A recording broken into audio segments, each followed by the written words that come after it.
पिताजी हैं, मामा है हमारे। तो और यहाँ पर सारा कुछ हो चुका है। तो इंडस्ट्री में भी हम ये बोलना चाहेंगे, प्लीज़ इस विवाद को कुछ विवाद बनाइए मत, ये खत्म हो चुका है। हम लोग बहुत अच्छे से पंकज से भी माफ़ी मांग चुके हैं, पंकज भी हम लोग से माफ़ी मांग चुका है, खेसारी भैया भी बोल चुके हैं कि हाँ चलो जो हो गया गलती बाबू माफ़ करो। अब भैया को आप लोग समझिए कि हेल्प कीजिए, भाई को हेल्प कीजिए, भोजपुरी समाज को हेल्प कीजिए, सबको, और विवाद नहीं किया जाए। पंकज हमनी के छोट भाई है और घर के अगर भुलाई लेके घरे आ जाओ तो, और हमनी के उहे बात सॉरी बोलले बनी जाए, दोनों ओर से गलती भइल बा। और जितना हमनी के यथा संभव होई भाई के हेल्प करब, जा लिखब, जा बाजी गाना, एकरा में बाकी लोग के मजा लेला के कोनो जरूरत नहीं है। हमनी के घर के सदस्य हैं। ये बात आप भी बोलती, कोई ना ले, बहुत विवाद के उतर हो गई। ठीक, ओके, कट कर ना, सबके सर्वसम्मति बा।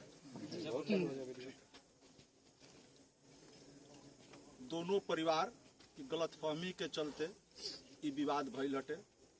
थोड़ा सा समझदारी आदमी रखी तो जीवन में कभी कोनो विवाद ना हुई, समाज बहुत आगे बढ़ी।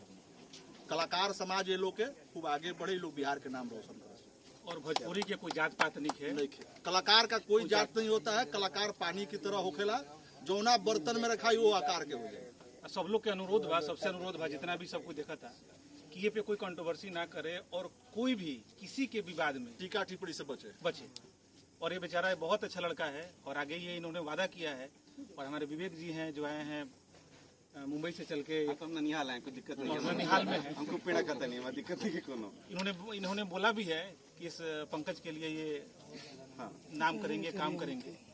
और काफी अच्छा लगा यहाँ सब लोगों से मिलके हम लोगों को। चलो सबको धन्यवाद बोल दो, हाथ जोड़ के।